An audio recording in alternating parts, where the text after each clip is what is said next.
Hello everyone and welcome to my channel. Today I have some easy spring decor DIY, so let's get into the first one. Here I have 12 small beads, 13 large beads, and 26 medium beads. And I am going to be painting the large beads blue and the medium beads an off-white and leaving the small beads their natural color. And I am trying out this paint in a bag deal to easily paint the beads. I didn't like this process actually, but I am just still showing you how I first got them colored. It didn't get them as opaque as I wanted to, and it left them kind of bubbly, and I do end up having to go back and painting over them and making the finished product look better than how it did with the bag. But I did want to go ahead and share with you how I did it, and maybe you have tips for me as to what maybe I did wrong and maybe I can try it again. I went in with plaster for the medium beads, and that is chalk paint from Waverly, and that just left it really clumpy. And so there you see me fixing it with a brush. I end up going one by one, smoothing all the paint over, and then you'll see me going in with the blue paint, doing another coverage on that one because those were not as opaque as I wanted them to be. So yeah, that was a fail, but it happened and that's okay. After we paint those, we're going to put those aside and let those dry. And now I'm taking some of my jute cord, and I am going to make a quick tassel with this, and I wrap it about 20 times around my hand, and then I go ahead and add a piece of ribbon, and this ribbon is from Dollar Tree. It's their farmhouse ribbon. I add it and then I wrap it about 20 more times, and this just depends on how thick you want your tassel to be. So after I get that all done, you see here that I cut the ends off, and then I will just tie it off at the top, giving it like the little head of it, and you can just kind of see the ribbon peek through all of those strings. And then I just brush out all the hair and cut it so it'll be all the same length. Next up, I'm taking this chunky cross. This is from Dollar Tree, and I'm going to give it a complete cover of plaster. I do the sides, the back, and the front, and get that all covered up.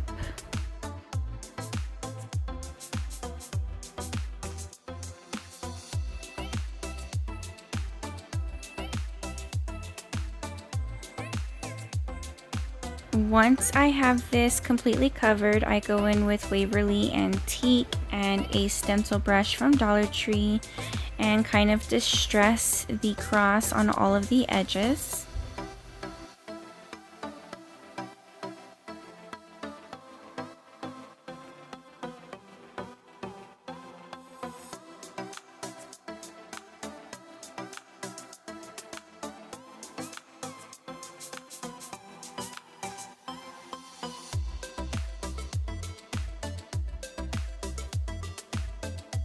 After getting that distressed to my liking, here are the rub-on transfers from Dollar Tree that I will be playing with. I am going to be cutting out some words and a design. The words will say "He has risen," and I am using just "he" from the word heart on this, and then "has" from happiness. I just cut it up to get the letters that I need. And then I get the other letters of rub-on transfers that I have there and cut out all that I need to spell risen. I don't end up using anything that you see on the flower ones, the pink ones. So I only use the other 3 transfers, and these are really great alternative to not having a Cricut, and they're really easy. The most thing that you have to do is just cut out everything, but it's not bad at all. So I lay everything out on my cross first to kind of get a layout of it and to make sure I am centering it and all of that. It still comes out a little off-centered, but I didn't mind at all. It didn't look too bad at all. These are really easy, like I said, to mess with. You just take off the backing to it, place it on your project and rub, and you see there that I'm using the end of a paintbrush to rub them on. And it is super simple and easy, and I absolutely have so much fun messing with these rub-on transfers. After I get all of the words down, I do go back into the other black and white rub-on transfers and put on a rose there in the middle, and I think it just completes the look and gives it a little bit more detail, and it turns out so pretty.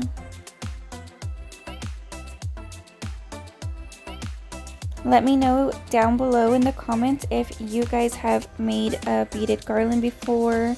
Share your ideas with me and let me know how you like mine at the end of this video. I really enjoyed making this. It was a lot of fun and quite simple to do. Okay, so now I'm going to take my string and I'm stringing on the beads, and I started off with a white medium one, and then I put a blue big one on, and then I put a white, and then a natural color, a white, blue, white, natural, white, blue, and I just continue on with that pattern as you see here until I use up all of my beads. Guys, if you are enjoying my DIYs, please don't forget to give this video a thumbs up and hit that subscribe button. I really do appreciate all of you, and I hope that you consider to stick around with me.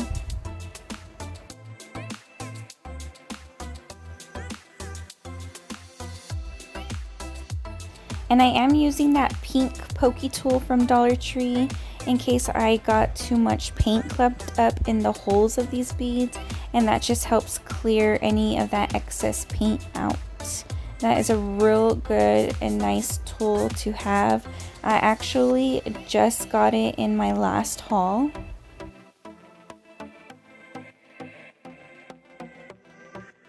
Now once I have all my beads there, I string my cross through and tie it up on my jute cord with my jute cord, and then I am going to go and push all the beads down to the cross and make sure that those are tightly against the cross before I go in and add the tassel to the other end, so that I can make sure that these are close and tight, and that you won't be able to see the string in between the beads too much. I absolutely love this blue that I used for the beads for spring. I am really enjoying the blue color. Here is how it turned out. I hope that you like it, and let me know if you are going to be making one of these of your own. Now getting into the second DIY, you will need a frame or a medium-sized canvas, some florals, ribbon from Dollar Tree, and this gold welcome sign from Dollar Tree. I have plaster again, and the first thing that I'm going to be doing is taking apart this canvas because I'm only going to be using the frame. This canvas was something that me and my son painted a couple years ago, just messing around and having fun. So it was time to repurpose it. And that metal backing came right off when I pulled the canvas off, so save that if your canvas has it. And I'm going in with spackling, and you can find this at Dollar Tree. And I'm filling in the inside holes as you see there, and it filled it in very nicely. And then I did some sanding once it was dry. Now going in with plaster, I am very lightly brushing this plaster on, not covering all of the canvas at all. The only places that I get real heavy with the paint is on the sides, the corners, and the inside where I put the wow, I forgot what it was called where I filled it in, and that's the only place I get real heavy. But otherwise I let a lot of the wood peek through, and this is just preference, and I don't have to go back and sand it down since I did it like this. So if you like that look, you can just go really light-handed and let a lot of the wood peek through. I really loved the way that frame turned out by doing this.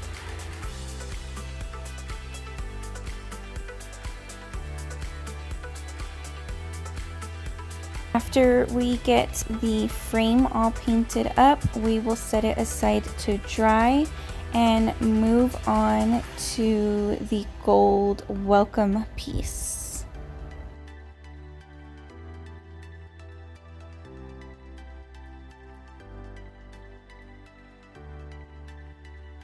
For this, we're going to be taking all of our florals, and I'm going to pick them apart, pull them off the stems, or cut them off the stems, whatever need be. I have some elephant ears, some white little florals, and blue florals. You can use whatever florals you like for the spring or whatever season you're doing this for. And I just kind of set it up the way I think I'll like it first, and then I go in and start gluing each piece down with just some hot glue. If you wanted to, you could put all your arrangement together, glue the florals together, and maybe tie them onto your metal wreath form. But this is the way I chose to go about it, and just by gluing it all down. After I have all the florals set the way I like it, we are going to bring back in our frame.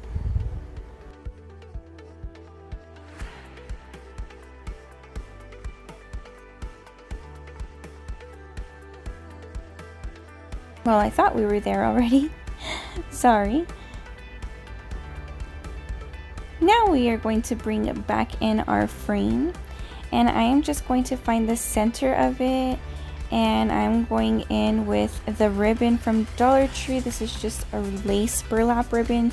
Again, you can use whatever ribbon you have or like.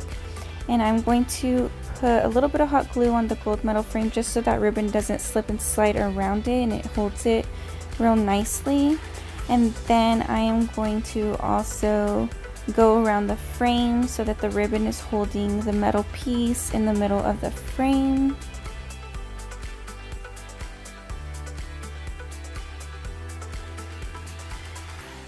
And then I will just use hot glue to secure the ribbon together. I don't actually hot glue this down to the frame part itself. This was really simple and easy DIY to do, and the spring florals are really beautiful, and you'll have to let me know what you think of this DIY and if you liked it or not. I do enjoy it. And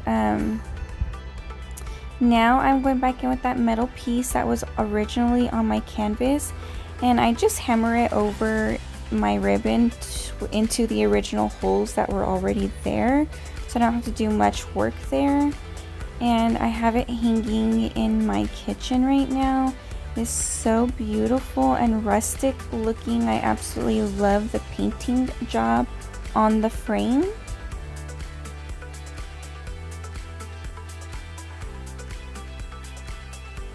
Next, really easy and simple DIY. I'm taking this flower bucket from Dollar Tree, some of their greenery bouquets, and the same paint in plaster. And I use my heat gun to take off the label, and then I am just going to give this bucket 2 full coverages of plaster, letting it dry in between each coat, completely before going in with another coat. I do not worry about the inside of the bucket or the bottom of the bucket, just because that'll all be covered and you won't be able to see it. After that is completely dry, I go in with a sanding sponge that I have from Dollar Tree. It's pretty beat up, so don't mind it. But I do rub this over the letters that were there since those words are raised.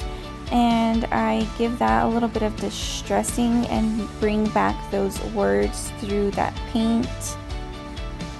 And I really like the look it gives. That's why I did decide to paint over the words and then go back in with the sanding sponge just to give it that distressed rustic look.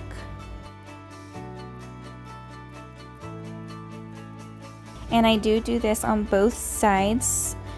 Next, I'm going in with Waverly's ink and a makeup sponge, and I'm going to be going around the top rim and the bottom rim of this bucket.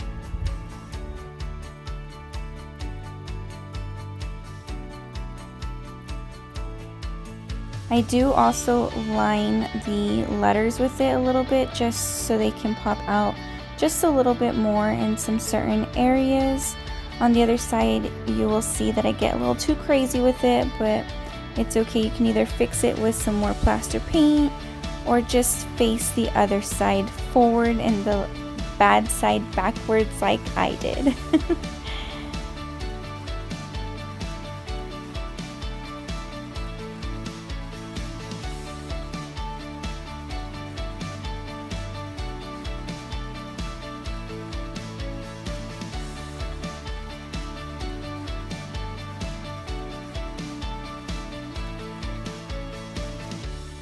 Now also with that sponge, I am going to be making just some little, I don't know what you would call it, I'm just dabbing it in random places at the edges to give it a chipped paint look. And I really like the way this worked. It was very effortless and easy to do. Here's where I got a little too happy with that paint and kind of went a little crazy. If I'd stopped right there, it would have been fine, but I kind of kept going, and you can kind of see the paint.